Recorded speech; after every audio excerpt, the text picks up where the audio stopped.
Yes, wano God's Grace Beauty Saloon ewa Mulongo Kyabulu.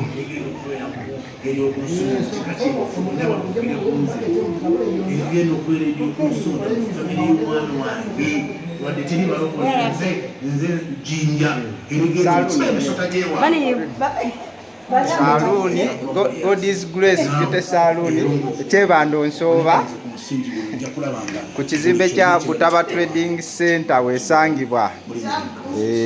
Kitaffe twagala okusiima n'okugulumiza ayi Mukama Taata. Twagala okwebaza olunaku olwaleero Katonda kitaffe atabwa n'obuyinza Mukama akola eby'amazima akola obutukuvu ayi Katonda eri obulamu bwaffe Katonda ffe Taata otulabanga abaana Mukama otuyita erinnya eryo ayi Katonda omwesigwa Mukama ne bwe tusubira ayi Katonda obeera weeri okutukomyawo ayi Katonda omwesigwa n'ebiyinza ate ne bwe tudda tukusabira musango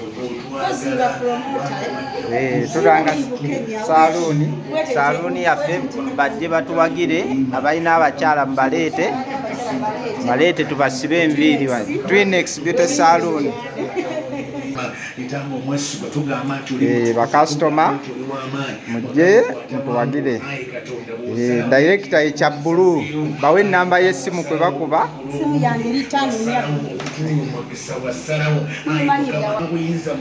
Abaagala okubasiba enviiri enamba y'essimu eri 07 58 76 0M22 Twinex Beauty Saloon eri Kyebando wano mu Central ku kizimbe kya Butaba Trading Center. Mujje tubasibe enviiri.